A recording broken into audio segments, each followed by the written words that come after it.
Guys, welcome to my channel. আজকে আমি আবার একটা নিউ মিনি ব্লগ নিয়ে চলে এসেছি। তো আজকে আমাদের বাড়িতে, আমি আজকে এসেছি দাদু বাড়িতে। একটা স্পেশাল জিনিস আছে দেখে, আর চলো তোমাদেরকে দেখাই স্পেশাল জিনিসটা কি। চলো মাসির বাড়ি যাওয়া যায়, কারণ মাসির বাড়িতেই হচ্ছে স্পেশাল রেসিপিটা। আর চলো দেখি ওখানে ওরা কি কি করছে। এখানে তালের বড়া বানাচ্ছে। গাইস, আমার মতন কে তোমরা তালের বড়া খেতে খুব পছন্দ করো? আমাকে তোমরা অবশ্যই কমেন্ট করে জানাবে। তালের সিজনে তো আমার তালের বড়া খুবই ভালো লাগে, আর এমনিও তালের বড়া খুবই ভালো লাগে। সিজন বলে কোনো লাভ নেই, আমাকে যখন দেবে তখনই আমি খেয়ে নিতে পারবো। আমার এতটা পরিমাণ ফেভারিট। আর সব এই তালের বড়াগুলো বানাচ্ছে হচ্ছে গিয়ে আমার মা। আর এতগুলো বানানোর কারণ হচ্ছে না না না কোনো দোকানের জন্য না, এগুলো সব বাড়ির জন্যই।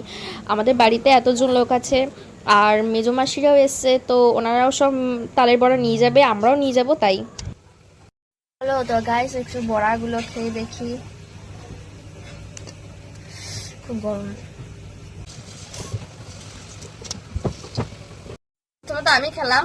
আর না না, প্রথমেও খাইনি। প্রথমে বাস্তুকে দেওয়া হয়েছে, বড়া চারিদিকে ছিটানো হয়েছে, তারপরে ও খেয়েছে। দেখো দেখো মুখটা কেমন করলো দেখো। যাই হোক, বাদ দাও, বড়াটা খুবই টেস্টি হয়েছে। তো মা এখানে বড়া বানাতে থাক। তো ভিডিওটা ভালো লাগলে প্লিজ লাইক এন্ড সাবস্ক্রাইব। এখনের মতন bye bye guys, thanks for watching.